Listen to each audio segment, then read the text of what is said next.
আপনি কি কখনো ভেবেছেন যে প্রাণীটিকে আপনি শোতে হাসতে হাসতে দেখছেন সে এক মুহূর্তেই রক্তপিপাসু দানবে পরিণত হতে পারে? এটাই ঘটেছিল 2000-এর দশকের এক গ্রীষ্মের দিনে, যখন সবার সামনে এক প্রশিক্ষককে টেনে নিয়ে গিয়েছিল সাগরের অন্ধকার গভীরে। আর ফিরে আসেননি তিনি কখনো। আমাদের গল্পের কেন্দ্রবিন্দু এক তরুণী, মারিকা জনসন ছদ্মনাম। ছোটবেলা থেকেই তার স্বপ্ন ছিল সমুদ্রের প্রাণীদের সঙ্গে কাজ করা। তার বাবা মা তাকে প্রায়ই নিয়ে যেতেন ডলফিন শো দেখতে, আর সেখানেই সে প্রথম দেখেছিল একটি বিশাল আকারের কালো সাদা তিমি, অর্কা, যাকে সবাই কিলার ওয়েল বলে চেনে। মারিকা বিশ্বাস করতেন অর্কা আসলে বন্ধুসুলভ প্রাণী। প্রশিক্ষণের মাধ্যমে তাদের সঙ্গে গভীর সম্পর্ক গড়ে তোলা সম্ভব।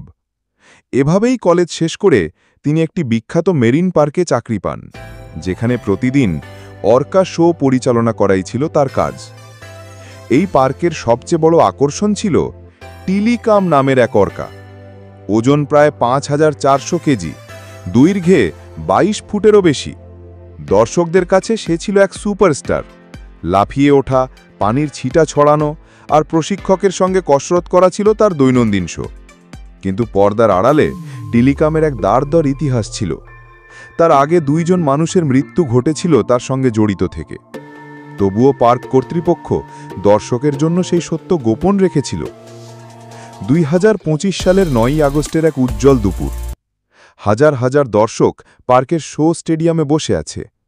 মঞ্চে এসে দাঁড়ালেন মারিকা, মুখে উজ্জ্বল হাসি, পাশে টিলিকাম। প্রথম কয়েক মিনিটে সবকিছু স্বাভাবিক ছিল। অর্কা জলের বাইরে লাফ দিল, মারিকা তাকে মাছ খাওয়ালেন, দর্শক করতালিতে ফেটে পড়ল।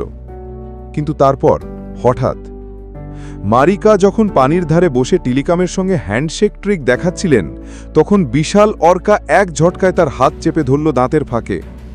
দর্শকরা ভেবেছিল এটি শোয়ের অংশ, কিন্তু সেকেন্ডের মধ্যে অর্কা তাকে টেনে নিয়ে গেল গভীর পানির ভেতরে। প্রশিক্ষকেরা তৎক্ষণাৎ উদ্ধার করার চেষ্টা শুরু করল।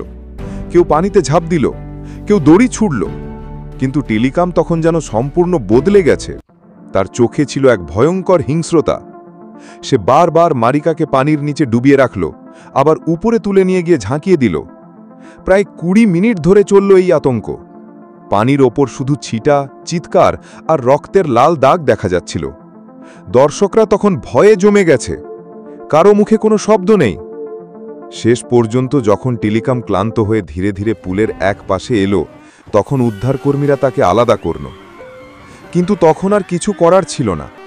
মারিকার দেহ নিস্তেজ, প্রাণহীন। ডাক্তাররা জানালেন তিনি ডুবে যাওয়া ও গুরুতর আঘাতে মারা গেছেন। ঘটনার তদন্তে জানা গেল টিলিকামের আগের 2 আক্রমণের তথ্য পার্ক কর্তৃপক্ষ গোপন রেখেছিল। প্রাণীটি ছোট পুলে আটকে থাকার কারণে মানসিক চাপে ভুগছিল, যা তাকে আরও আক্রমণাত্মক করে তুলেছিল। এই ঘটনা পুরো বিশ্বকে নাড়িয়ে দিল।